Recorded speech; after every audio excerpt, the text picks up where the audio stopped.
മോളെ ഒന്ന് കാണുന്നതുകൊണ്ട് കുഴപ്പമില്ലല്ലോ. എന്ത് കുഴപ്പം? വരൂ. മാഡം, കാഷ്വാലിറ്റിയിൽ ബൈസ്റ്റാൻഡർക്കല്ലാതെ വിസിറ്റേഴ്സ് അലൗഡ് അല്ല, പ്ലീസ്.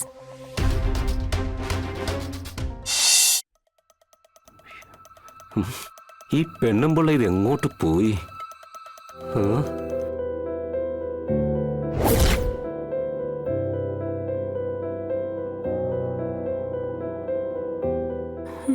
മൂർത്തി, ഇവൾക്ക് നല്ല ക്ഷീണമുണ്ടല്ലോ. അത് ഈ മെഡിസിന്റെ കോഴ്സ് കഴിഞ്ഞാൽ മാറിക്കോളും.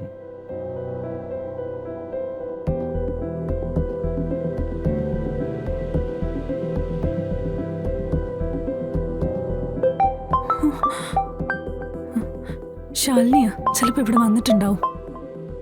ഹലോ, ശാലിനി എത്തിയോ? അരുണ, ഞാൻ പുറത്തുണ്ട്. ഞാൻ ദേ വരുന്നു.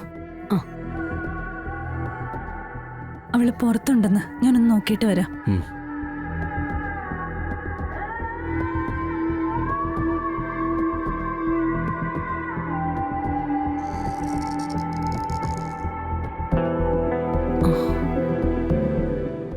മോക്ക് എന്ത് പറ്റിയതാ? പനി കൂടിയതാ ശാലിനി. ദാ ഇപ്പൊ ഡ്രിപ്പിട്ട് കിടത്തിയിരിക്കുവാ. താനെന്താ വിളിച്ചേ? എന്താ അത്യാവശ്യം? അത് ശാരികേച്ചിയും കുഞ്ഞിനെയും കണ്ടുപിടിക്കാനായിട്ട് ഹേബിയസ് കോർപ്പസ് ഫയൽ ചെയ്താലോ, അതൊന്നും അറിയാനായിട്ടാ ഞാൻ കാണണമെന്ന് പറഞ്ഞേ. അതുകൊണ്ട് എന്തെങ്കിലും ഗുണം ഉണ്ടാവുമെന്നാ. ഡ്രിപ്പ് തീർന്ന കുഞ്ഞിനെ വീട്ടിലേക്ക് കൊണ്ടുവന്നാ പറഞ്ഞിരിക്കുന്നത്. ഹേബിയസ് കോർപ്പസ് ഫയൽ ചെയ്യുന്നതിനെ കുറിച്ച് നമുക്ക് ആലോചിക്കാം. എന്തെങ്കിലും സാധ്യതയുണ്ടെങ്കിൽ നമുക്കത് ചെയ്യാം. ഇപ്പോ അത് സംസാരിക്കാനുള്ളൊരു മാനസികാവസ്ഥയിലല്ല ഞാൻ.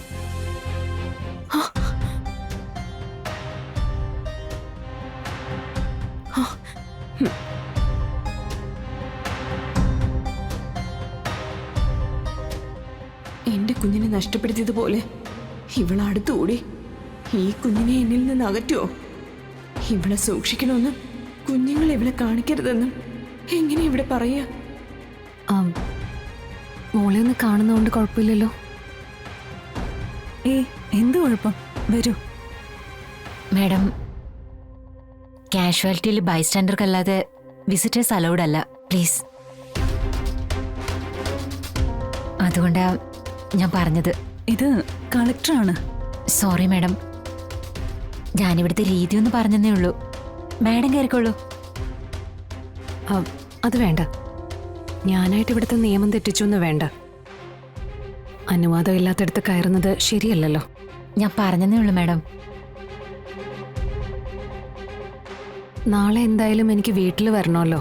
ഞാൻ മോളെ അപ്പ കണ്ടോളാം.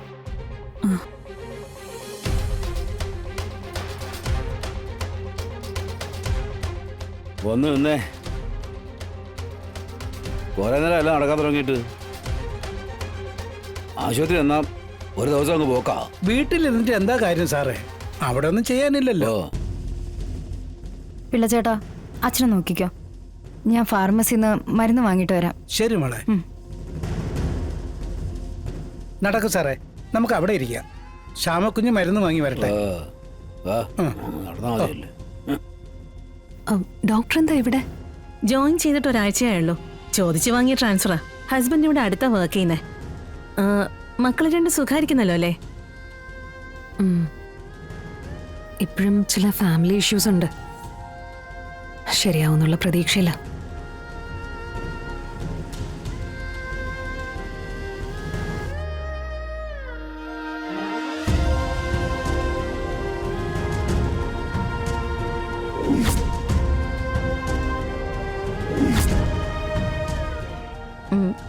എന്നാ ഞാൻ അങ്ങോട്ട് ചെല്ലട്ടെ. റൗണ്ട്സിന് സമയമായി. നമുക്ക് വീണ്ടും കാണാം. ശരി.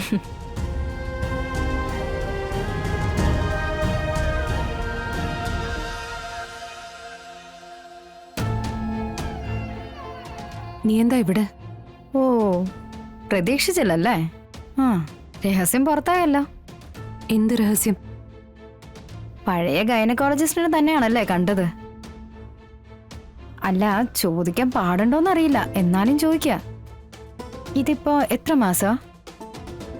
മനസ്സിലായില്ല. അല്ല, പുതുമോടിയാണല്ലോ. അപ്പൊ പിന്നെ ഗൈനക്കോളജിസ്റ്റിനെ കാണാൻ വരുന്നത് എന്തിനാണെന്നൊക്കെ പ്രസവിച്ചിട്ടില്ലെങ്കിലും എന്നെ ആരും പറഞ്ഞു പഠിപ്പിക്കണ്ട. ഇനി ചോദിച്ചത് മനസ്സിലായില്ലെങ്കിൽ ഞാൻ ഒന്നുകൂടി വിശദമായിട്ട് ചോദിക്കാം. പുതിയ ഭർത്താവിന്റെ കുഞ്ഞ് രൂപപ്പെടാൻ തുടങ്ങിയിട്ട് എത്ര മാസമായിന്ന്?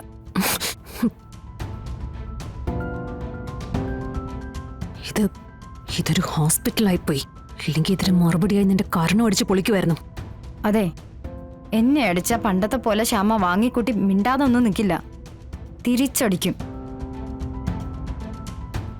അതിനുള്ള ധൈര്യം ഇപ്പോഴത്തെ ഈ മാറിയ സാഹചര്യം എനിക്ക് ഉണ്ടാക്കി തന്നിട്ടുണ്ട്. പിന്നെ ചേച്ചി എന്നുള്ള ബഹുമാനമൊക്കെ നഷ്ടപ്പെട്ടു. ഇനി ഇടപെടുമ്പോ സൂക്ഷിച്ചൊക്കെ ഇടപെട്ട കൊള്ളാം. നീ എന്തർത്ഥത്തിലാ ഇങ്ങനെയൊക്കെ പറയുന്നതെന്ന് എനിക്കറിയില്ല. ഇനിയിപ്പോ എങ്ങനെ ആയാലും ഈ പറയുന്നതൊന്നും എന്നെ ബാധിക്കുകയില്ല. അറിയാം. അതുകൊണ്ടാണല്ലോ മറ്റുള്ളവരെ നാണം കെടുത്താനായി സ്വയം ഇങ്ങനെ ഇറങ്ങി തിരിച്ചിരിക്കുന്നേ. നേരത്തെയൊക്കെ കളക്ടർ ശാലിനി എന്റെ ചേച്ചിയാണെന്ന് പറയുന്നതിലേ ഞാൻ അഭിമാനം കൊണ്ടിരുന്നു. അതെ, പക്ഷെ ഇപ്പോ അറപ്പും വെറുപ്പും എനിക്കിപ്പോ ആ പേര് കേൾക്കുമ്പോ. ഇങ്ങനെ നാണം കെട്ട് മറ്റുള്ളവരുടെ സ്വസ്ഥത നശിപ്പിച്ച് എന്തിനാ ഇങ്ങനെ ജീവിക്കുന്നേ? സത്യമ്മ പറയുന്നത് ശരിയാ. വിഷ്ണുവേട്ടന്റെ മരണത്തിന് നിങ്ങൾക്ക് നല്ല പങ്കുണ്ട്. ഒന്നും അറിയില്ലെന്ന് നിങ്ങൾ പറയുന്നതേ എന്തൊക്കെയോ ഒളിപ്പിക്കാനുള്ള നിങ്ങളുടെ തന്ത്രമാ. ഞാനിപ്പോ ചിന്തിക്കുന്ന ഇതൊന്നും അല്ല. നിങ്ങൾ എങ്ങനെ എന്റെ അമ്മയുടെ വയറ്റി ഒന്ന് പറഞ്ഞേന്നാ? തീർന്നോ നിന്റെ കസർത്ത്? പറഞ്ഞു നീ അങ്ങ് കേറി പോവാണല്ലോ. അമ്മയെക്കുറിച്ച്, അമ്മയെപ്പോലൊരു നല്ല സ്ത്രീയുടെ വയറ്റിൽ എന്നെപ്പോലൊരു വിഷവിത്ത്. അങ്ങനെ തന്നെയാവും നീ ഉദ്ദേശിച്ചത്. എങ്ങനെ ജന്മം എടുത്തുന്ന് നീ ചോദിച്ചില്ലേ? ഇങ്ങനെ ചോദിക്കാൻ മാത്രം നീ എങ്ങനെ ഇവിടം വരെ എത്തിയെന്ന് നീ ഒരിക്കലെങ്കിലും ചിന്തിച്ചിട്ടുണ്ടോ? കണക്ക് പറയല്ല, നീ പറഞ്ഞതിന് മറുപടി പറയുകയല്ല. എന്റെയും ശാരികേച്ചിയുടെയും കഷ്ടപ്പാട് തന്നെയാ നിനക്ക് കിട്ടിയിരിക്കുന്ന ഈ ജീവിതം. അതിന് മാത്രം നിനക്ക് വേണ്ടി ഞാൻ കഷ്ടപ്പെട്ടിട്ടുണ്ട്.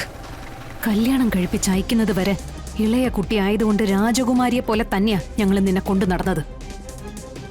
അന്ന് നിനക്ക് വലുത് നിന്റെ കാര്യങ്ങളും നിന്റെ ജീവിതവും തന്നെയായിരുന്നു. രോഹിത്തിന്റെ ഭാര്യയായ ശേഷം നീ കാണിച്ചു കുട്ടിയെ ബുദ്ധിയില്ലായ്മയ്ക്ക് പരിഹാരം കാണാനും നിന്റെ ജീവിതം തകരാതെ നോക്കാനും നീ പറയാതെ മനസ്സിൽ ഒളിപ്പിച്ച ആ വാക്കില്ലേ, വിഷവിത്തെന്ന്.